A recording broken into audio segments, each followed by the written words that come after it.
காடை முட்டை மிளகு வறுவல் செய்ய தேவையான பொருட்கள் என்னென்னு பார்க்கலாம்.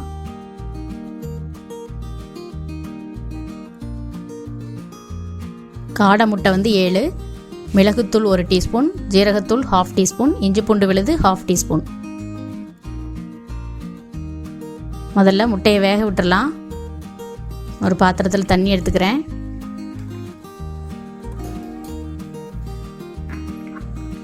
முட்டையை அதில் போட்டுட்டு நம்ம அடுப்பில் வச்சிடலாம்.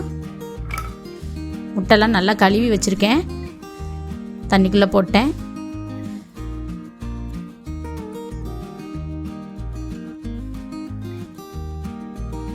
இப்போ நான் அடுப்பில் வச்சுட்டேன். தண்ணி கொதிக்கட்டும்.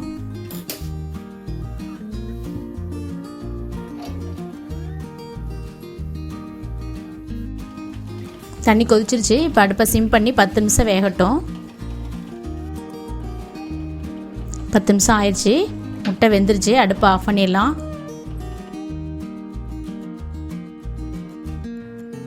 ஆறினோடனே நான் தொலியெல்லாம் உரித்து எடுத்துற போகிறேன்.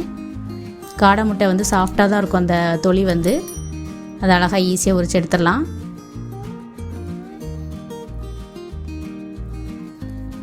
பத்து நிமிஷத்துலேயே வெந்துடும். சீக்கிரம் வெந்துடும். அதனால் நம்ம தண்ணி கொதிச்சோடனே கரெக்டாக 10 நிமிஷம் தான் கணக்கு. அடுப்பை ஆஃப் பண்ணிடலாம். இந்த மாதிரி தொலியை உரிச்சிட்டு லைட்டாக கத்தி வச்சு கீரல் போட்டு எடுத்துக்கலாம் எல்லா முட்டையும்.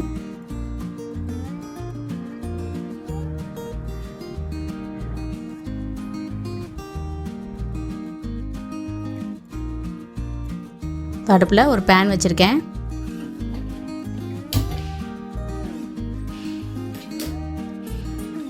சீக்கிரமாக செஞ்சிடலாம். இது ஒரு குழிக்கரண்டி எண்ணெய் ஊற்றிட்டேன்.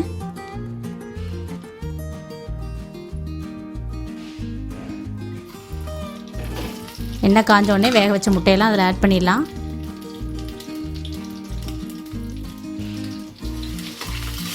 லைட்டாக எண்ணெயில் பிரட்டி விட்டுருங்க. அதுக்கப்புறம் நான் மசாலா எல்லாம் ஆட் பண்ண போகிறேன்.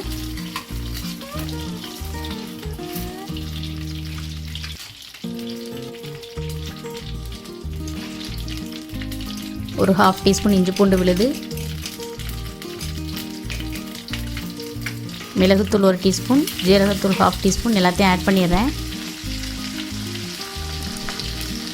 அடுப்பை குறைச்சி வச்சுக்கோங்க.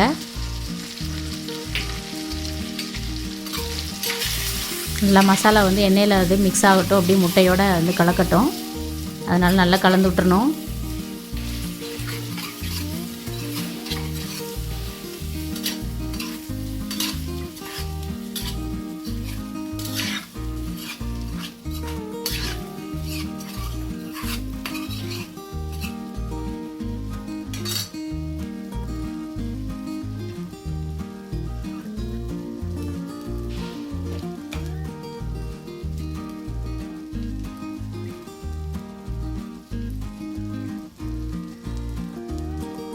இப்போ முட்டைக்கு தேவையான அளவு உப்பு ஆட் பண்ண போகிறேன்.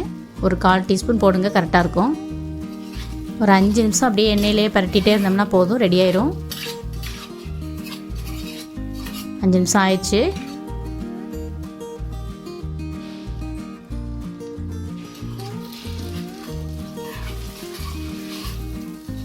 அடுப்பு சிம்மில் வச்சுக்கணும், இல்லைன்னா அடி பிடிச்சிரும்.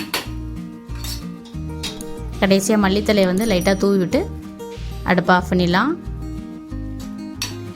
நல்லா மிக்ஸ் பண்ணி விட்டுட்டு அடுப்பை ஆஃப் பண்ணிடலாம்.